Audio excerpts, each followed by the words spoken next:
Iran says Hamas leader killed from close range. 1 hour ago. Matt Murphy and Jenny Hill. BBC News. Reporting from London and Tel Aviv. Share. EPA. A soldier stands next to a banner with a picture of Hamas political leader Ismail Haniyeh. EPA. Ismail Haniyeh was in Tehran to attend the inauguration of its new president.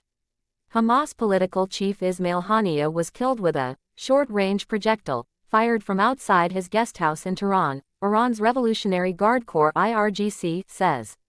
The paramilitary organization said the projectile weighed about 7 kilograms (16 pounds) and caused a strong blast, killing Haniyeh and his bodyguard last Wednesday. The Hamas leader had been visiting the Iranian capital for the inauguration of President Masoud Pezeshkian. The IRGC accused Israel of designing and implementing the operation, supported by the U.S. Israel has not commented on Haniyeh's death. The IRGC account is at odds with reports in Western media, which have suggested that explosives were planted in the guest house by Israeli operatives.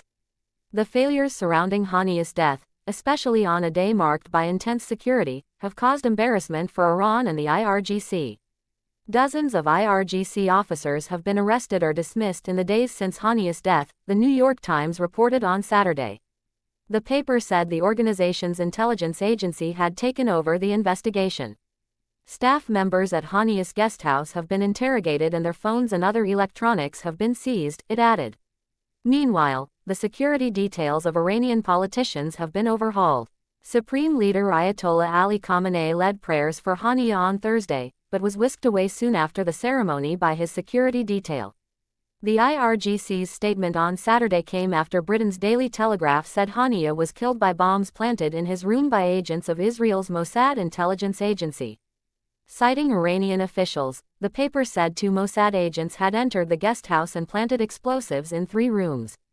The Iranians, who had viewed CCTV footage of the operatives, said the 2 subsequently left the country before detonating the bombs from outside Iran.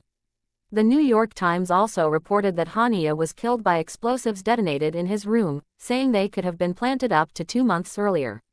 The BBC has not been able to verify these claims. But Hamas officials told the BBC earlier this week that Haniyeh had stayed at the same guest house before. He had made up to 15 visits to Iran since becoming the head of the political bureau in 2017. The paper's reports, if true, would represent an even bigger failure for the IRGC, who have long controlled internal security in the country. Experts also said it would highlight the degree to which Mossad can operate with impunity in Iran. Regardless of the manner of Haniyeh's death, both Iran and Hamas have vowed to retaliate. The